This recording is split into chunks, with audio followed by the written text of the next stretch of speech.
Hello guys, कैसे हो आप लोग। तो चलिए आज मोस्ट डिमांडिंग टॉपिक लेके आया हूँ। Old pattern versus new pattern. आप लोगों को पता है कि डिपार्टमेंटल एग्जामिनेशन का पैटर्न चेंज हो गया है। न्यू रूल आ गए हैं 2026 और इसी के रिगार्डिंग काफ़ी लोगों के बीच में काफ़ी कंफ्यूजन है। एक तो वेरिएशन क्या हुआ है और एक तो पार्सली क्वालिफाइड कैंडिडेट के साथ में किस तरह से ट्रीटमेंट होगा और किस तरह का पेपर क्लियर करना है इसके लिए। तो सबसे पहले मैं आप लोगों को बता दूं कि 2026 का एग्जामिनेशन का रूल नए ढंग से आ गए हैं और आप लोगों को पता भी है। और इसमें जो मेजर चेंजेस है वो आप लोगों को मैंने पहले पिछले वीडियो में ही बताया था, फिर भी हाईलाइट के तौर पे बता दूं कि ये ऑनलाइन टेस्ट होंगे और ऑनलाइन टेस्ट ऑब्जेक्टिव क्वेश्चन पे बेस्ड रहेगा और इसमें निगेटिव मार्किंग दिया गया है और 50% मार्क्स स्कोर करना पासिंग बनाया गया है। और ऐसे सिनेरियो में इन सारी बातों को ध्यान में रखते हुए ही आप लोग अपना पेपर का तैयारी कीजिएगा और आप लोग अपना एग्जामिनेशन की तैयारी कीजिएगा। सो ध्यान रखिएगा। उसी के रिगार्डिंग में अब आपके पुराने पैटर्न और न्यू पैटर्न में जो कैंडिडेट के बीच में कंफ्यूजन है कि क्या चेंज आया है और ओल्ड पैटर्न और न्यू पैटर्न में जो पार्सली क्वालिफाइड कैंडिडेट होते हैं उनका क्या ट्रीटमेंट है, राइट। तो चलिए हम सबसे पहले आप लोगों को पेपर के बारे में बता देते हैं कि नए पैटर्न में पेपर का बारे में क्या कहा गया है और क्या चीज़ इसमें लिखा गया है। तो सबसे पहले आप ध्यान रखिएगा कि ये जो पेपर बताया गया है कि सबसे पहले पेपर 1 आएगा। मतलब टोटल 5 पेपर है जिसमें से पाँचवा पेपर आप लोगों को पता है तो वो हिंदी होगा। हिंदी पेपर जो कि सारे लोगों के लिए कंपलसरी नहीं है, जिन नॉन हिंदी भाषी के लिए कंपलसरी है। हिंदी भाषी के लिए जिनका 10th में या 10th के बाद किसी भी एग्जामिनेशन में, बोर्ड एग्जामिनेशन, इंटरमीडिएट या ग्रेजुएशन में हिंदी सब्जेक्ट है तो उनको ये एग्ज़ाम नहीं देना है, वो उसके लिए एग्जेम्प्ट होगा। लेकिन बेसिकली अगर देखें तो टोटल 4 पेपर हैं और वो 4 पेपर, पेपर 1 में आप देखिएगा इनकम टैक्स लॉ और टैक्स पेयर सर्विस है जो कि विथ बुक होंगे, जिसमें वेयर एक्ट्स और रूल्स, वेयर रूल्स, जो रूल्स हैं इनकम टैक्स का वो अलाउड होगा, राइट। और इसका जो पैटर्न होगा वो ऑब्जेक्टिव होगा जिसमें 100 मार्क्स के होंगे और 2 घंटे का पेपर होगा। पेपर 2 जो होगा एडवांस अकाउंटेंसी का है, जो कि इंस्पेक्टर का अकाउंटेंसी एंड बुक कीपिंग आप लोगों ने देखा होगा, उसी का एडवांस स्टेज है। और उसके लिए विदाउट बुक का प्रोविजन है, मतलब इसके लिए आप बुक साथ में नहीं ले जा सकते हैं। और ये भी कंप्यूटर पे स्क्रीन पे होगा, ऑब्जेक्टिव होगा और 2 घंटे का होगा और 100 मार्क्स का होगा। थर्ड पेपर जो दिया गया है वो एलाइड लॉ और ऑफिस एडमिनिस्ट्रेशन है। ध्यान रखिएगा, आईटीआई के एग्जाम में allied law and office procedure होता है, जबकि आईटीओ के एग्जाम वाला में ये allied law and office administration होता है। क्लियर। लेकिन रूल्स बुक्स सारे वही हैं, तो यह ऑफिस एडमिनिस्ट्रेशन कहिए या ऑफिस प्रोसीजर कहिए, सब के सब सेम ही है। वही एफआर, एसआर, जीएफआर या income tax rule, income tax act में जो काम होता है वो सारे चीज़ आपके माइंड में होने चाहिए। और ये जो है विथ बुक है, 100 क्वेश्चन, 100 मार्क्स के रहेंगे, 2 घंटे का पेपर रहेगा। चौथा पेपर जो रहेगा पेपर 4 है, वो computation of income and drafting है। Computation of income and drafting, यही आईटीआई में क्या कर दिया गया, अब आईटीबीए एप्लीकेशन है। तो paper 4 computation of income and drafting है, जो कि ऑब्जेक्टिव रहेगा, विथ बुक्स रहेंगे, सॉरी सब्जेक्टिव रहेगा और विथ बुक्स रहेंगे, जिसमें आपको इस बात का ध्यान रखना है कि जो बुक्स या कॉपी ले जा रहे हैं वो आप अपने साथ प्रॉपरली इस ढंग से ले जाइएगा कि लगे कि पढ़ा हुआ है, नहीं तो बिना पढ़ा हुआ चीज़ आप ले जाएंगे तो वहाँ ढूंढते रह जाएंगे, है ना। पेपर 4 और पेपर 5 जो है वो है आईटी एप्लीकेशन। पेपर 5 जो है आईटी एप्लीकेशन है। जैसे राजभाषा की बात थी ना जो मैं आईटीआई में बता रहा था, अब यहाँ पेपर 5 में हिंदी भाषा के लिए एग्जेम्प्ट कर दिया गया है और कंप्लीटली एग्जाम कर दिया गया। तो टोटल 5 पेपर है, हिंदी गया छठ और हिंदी को खत्म कर दिया गया, आईटीआई तक रहने दिया गया, क्योंकि ये मान लिया गया या माना जाता है कि जब आईटीआई में हिंदी पास है, अगर वो एग्जेम्प्ट है तो फिर तो एग्जेम्प्ट ही है। प्लस में ये भी रूल में दिया गया है कि अगर डिपार्टमेंटल एग्जाम में पास कर चुका है हिंदी वाले में तो फिर क्यों आगे देना, तो इसलिए ये पेपर को खत्म कर दिया गया, रिपीटेशन नहीं। तो पेपर 1, पेपर 2, पेपर 3, पेपर 4 तो पहले से था, लेकिन एक नया पेपर आया, पेपर 5, मतलब ओल्ड वर्सेस न्यू पैटर्न, है ना। तो ये पेपर 5 आप लोगों के लिए बढ़ गया, जो कि अगर आप लोगों ने पहले क्वालिफाई किया होगा देन चकाचक, कोई प्रॉब्लम नहीं है, लेकिन इस बार आपको पेपर 5 भी देना पड़ेगा। ओके। चलिए अब आगे बढ़ते हैं। थोड़ा सा मैं आप लोगों को बता दूं कि यहाँ पे जो पेपर 1 की बात किया गया है, या पेपर 1, पेपर 2, पेपर 3, पेपर 4, इन सब में परसेंटेज और वेटेज की बात की गई है कि इसका कितना परसेंटेज रहेगा सिलेबस के अनुसार। तो अगर आप देखेंगे तो पेपर 1 में आप देखेंगे तो 75% वेटेज जो है income tax act rules and tax payer service पे दिया गया है। ओके, और बाकी जो है अलग अलग चीज़ पे दिया गया है सिलेबस के अनुसार। तो सिलेबस हम लोग बाद में देखेंगे, फिलहाल हाईलाइट पे देखते हैं। पेपर 2 में आप देखिएगा तो यहाँ पे जो दिया गया है पेपर 2 में 35% जो है वेटेज दिया जाएगा।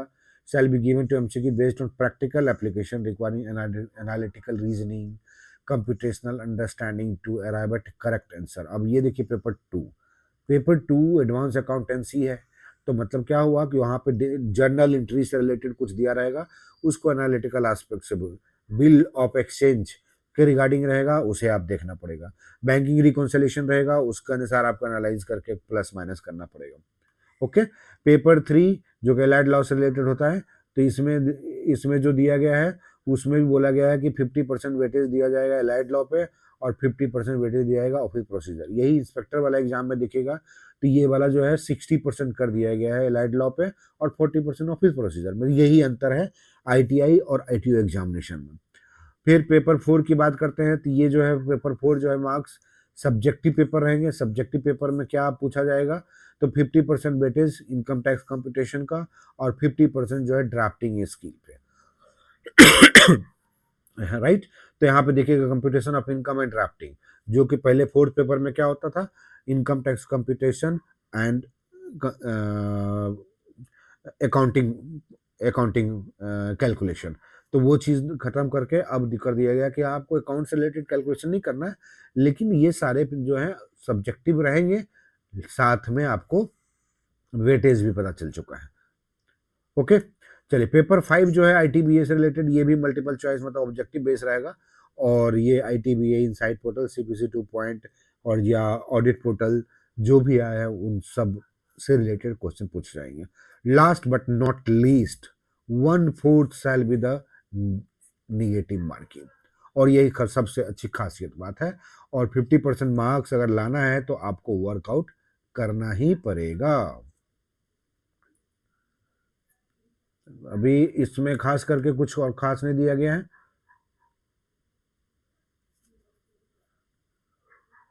यहाँ पे देखिएगा तो कुछ भी रूल्स नहीं दिए गए, रूल्स के बारे में कुछ खास जो हम लोगों को ध्यान नहीं रखना है। अब मोस्ट इंपॉर्टेंट पार्ट पे आते हैं, वो है क्वालिफाइड और अनक्वालिफाइड का जो रेशियो है, जो वर्सेज है, जो हम लोगों का कंफ्यूजन होता है। तो सबसे पहले मैं आप लोगों को बता दूं कि ये अनक्वालिफाइड पेपर्स का है, जो कि ओल्ड पैटर्न का अनक्वालिफाइड पेपर है, उसका मैचिंग पेपर जो है न्यू रूल के अंतर्गत कौन सा होगा। तो देखिए, अगर आप पेपर 1 पिछले ITO एग्जाम में क्वालिफाई नहीं कर पाए, जो income tax law and competition होता था, तो वही चीज अब पेपर 1 फिर से आपको देना पड़ेगा, income tax law and tax payer service, जो कि विथ बुक रहेगा। पहले विदाउट बुक था, अब विथ बुक है, और ये भी ऑब्जेक्टिव रहेगा। अगर पेपर 2 अनक्वालिफाइड है, मतलब पिछले साल अगर पेपर 2 ही क्वालिफाइड बचा हुआ रह गया एडवांस अकाउंटेंसी का, तो अब फिर से एडवांस अकाउंटेंसी का ही ऑब्जेक्टिव देना पड़ेगा। मतलब सेम पेपर 2 का पेपर 2, पेपर 3 का तो पेपर 3 ही है सेम, पेपर 4 का पेपर 4। अब पेपर 4 जो होता था पहले कैलकुलेशन वाला पार्ट था ना, सब्जेक्टिव होता था, तो इसलिए यहाँ पे क्या किया गया, कंबाइंड प्रैक्टिकल होता था। तो अब यहाँ पे बोला गया कि computation of income and drafting ये सब्जेक्टिव होगा, लेकिन अब इस ढंग से होगा, जिसमें अकाउंट से रिलेटेड क्वेश्चंस नहीं रहेंगे। तो अगर इनमें से कोई भी पेपर आपका अनक्लियर है, मतलब क्लियर नहीं है, ओल्ड पैटर्न आप लोग याद कर लीजिए कि करस्पॉन्डिंग पेपर आपको अब देना है, कोई कंफ्यूजन की बात नहीं है। करस्पॉन्डिंग पेपर, अगर ये 4 पेपर में से कोई पेपर 2 रह गया था आपका पिछले पैटर्न में, तो अब पेपर 2 ही देना है। पेपर 4 रह गया था तो पेपर 4 ही देना है। बस एक चीज ऐड हो गया कि आपको 5वां पेपर कंपल्सरीली देना है, जो कि यहाँ देखिए हाईलाइटेड लिखा हुआ है, partially qualified candidate shall be required to qualify the newly introduce paper 5। जैसे ITI में paper 4 qualified paper compulsory paper कर दिया गया, अब ITO में पेपर 5 अलग से ऐड कर दिया गया ITD और इनसाइड से रिलेटेड सिस्टम को, मतलब IT एप्लीकेशन से रिलेटेड। है ना। तो पेपर 5 जो है आपको हर हाल में क्वालिफाई करना, बट इतना ही अंतर है, अगर आप लोग पिछले 4 पेपर में से कोई भी एक पेपर आपका छूट गया है तो आपको इस साल 2 पेपर देना है, एक तो वो करस्पॉन्डिंग पेपर और दूसरा पेपर 5। हाँ, ये अगर हो सकता है कि पेपर 4 ही बचा हुआ था तो पेपर 4 और पेपर 5, अगर आपका पेपर 3 सिर्फ बचा हुआ था तो पेपर 3 और पेपर 5 आपको इस साल देना है। सॉरी। ओके, तो ये चीज है। अब लास्ट बट नॉट लीस्ट एक और चीज है, परसेंटेज का मैं आप लोगों को बता दूं, ये मोस्ट इंपॉर्टेंट ध्यान रखना है। यहाँ पे देखिए क्या लिखा हुआ है, कंप्लीटली पास डिक्लेयर करने के लिए 50% मार्क्स लाना है। तो 50% और निगेटिव, ये दोनों सिनेरियो आप माइंड में रखिए, तब जाके आप क्वालिफाई कर पाएंगे। बाकी SC ST PWBD के लिए 45% दिया गया है, और उसके बाद जिन्होंने 50% स्कोर कर लिया एक पेपर में, वो पेपर उनके लिए एग्जाम्प्ट होगा नेक्स्ट सब्सिक्वेंट एग्जाम के लिए, है ना। लास्ट जो है वो नेगेटिव मार्किंग है, और प्लस में ये फ्रैक्शन में अगर मार्क्स आया तो राउंड ऑफ किया जाएगा नियरेस्ट होल मार्क्स में। ये लोग मैथमेटिकल सीन है, तो वो आप लोगों को पता होगा कि 1/4, 1/2, 3/4 अगर होगा तो उसके nearest whole number 39 and 4 shall be rounded to 39, और 39 1.50 रहेगा या 39.75 670 कुछ भी रहेगा तो वो 40 हो जाएगा। तो ये राउंडिंग ऑफ है, ये सब तो बात की बात है, पहले तो हम पास कर ले, 50% ज़्यादा मार्क्स लेके आ जाए, that will. So I hope कि आप लोगों को क्लैरिटी आ गया हो कि कौन सा पेपर आपका छूटा हुआ था वो, और कौन सा पेपर अब न्यू पैटर्न में देना है। बस अगर ITO का एग्जाम दे रहे हैं तो आप लोगों को 5वां पेपर एक कंपलसरी पेपर हो गया है, हर हाल में देना होगा। बट एक पेपर अगर आपने छोड़ा है पिछले साल तो इस साल आपको 2 पेपर देना पड़ेगा।